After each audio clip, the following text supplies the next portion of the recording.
All right, joining me now, John Carney, Breitbart economics editor and co-author of the Breitbart Business Digest. Welcome back, John. We have an APB out for Steve Hilton, but, you know, you and I will talk. One of your topics was going to be tariffs are not inflationary. There's an interesting study from one of the left-wing think tanks, not that they care about inflation, but because Trump might raise tariffs or use tariffs as a tool to enforce reciprocity, they're all up in arms. Tariffs will cause inflation, but you say not. No, they didn't cause inflation. They screamed about inflation when Trump was president last time around, and we didn't see it. It just didn't happen. I tracked month after month these numbers, everything you could imagine. The only thing I found that actually went up in price were bicycles, and that may have actually been a metals tariff phenomenon. But for the most part, television prices went down, car prices went down. We actually got inflation under Biden. So it wasn't tariffs that caused inflation. It was an over-accommodative monetary policy from the Fed and overspending by the federal government. Absolutely, 100%. That's what caused it. It's that tariffs, by the way, economists will tell you, if you really pin them down and make them tell you the truth, that tariffs can't cause inflation unless they raise the incomes of the domestic population. Because where is the extra spending power going to come from to support a generally higher price level? That's a good point. I mean, look, if the Fed opened full throttle and flooded the markets with liquidity and money and so forth, that would cause inflation. But that's independent of the tariff factor. That's right. So it's important to isolate that. Look, the other thing is, some economists will always panic over the word tariff. Knowing Mr. Trump as I do, and having worked with him for 3 years, he sees tariffs as a weapon to enforce reciprocity.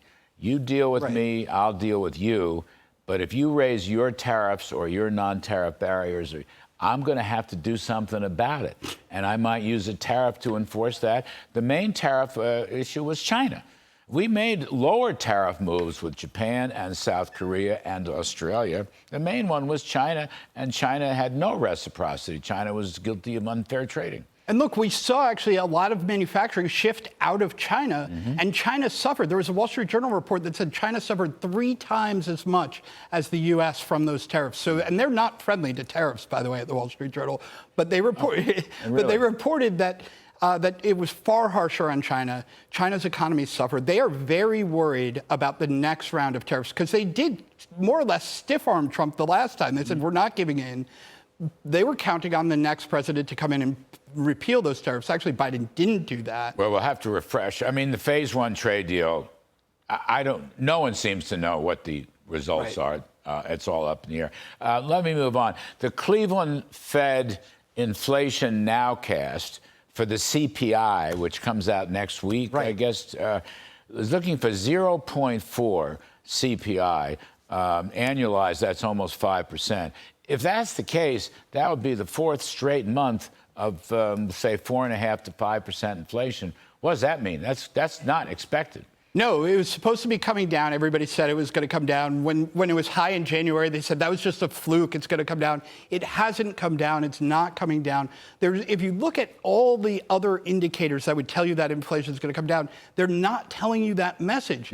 We still have excess savings, so people are still spending money. I have a whole Breitbart Business Digest tonight coming out about the continuation of excess savings. The Fed thinks those have been depleted. They have not. They're still there. People are still spending. Corporate profits, look at those. Those are way up, and that's feeding demand. So, and then if you look at employment, yeah, we had a weak number last month, but it's still very high. Unemployment is very low. So that's not causing it. Look at the housing market. House prices keep going up. That was supposed to be the thing that was going to start subtracting from inflation. Instead, rents are up, house prices are up. The New York Fed just did a survey, asked renters and homeowners, what do they think is going to happen to prices and rents in the future? And both of them are at the 2nd highest level ever, only after 2020. So the Fed's going to stay put. Actually, one Fed person, Neil Kashkari, said the next move could be a higher rate. But there's no question there's not going to be rate cuts. Now, the only guy that may not know that, John, this is my last point, is Joe Biden. Because Joe Biden has been hitting the Fed to lower their target rate. I mean, people say Trump interferes with the Fed. Joe Biden's interfering with the Fed. But he's not going to get his wish, is he?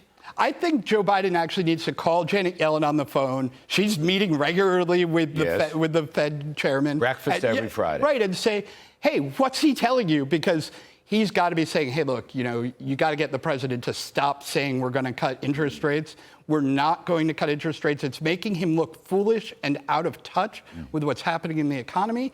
And every time he says it, I think the American people say, that guy doesn't know what's happening in the economy, so therefore he doesn't know what's happening with me. And the media gives him a free pass because when Trump had something to say about the Fed, the media went berserk. Biden's 3 times he's attacked the Fed for lower rates. Media doesn't even want to cover it. John Carney of Breitbart, thank you very much.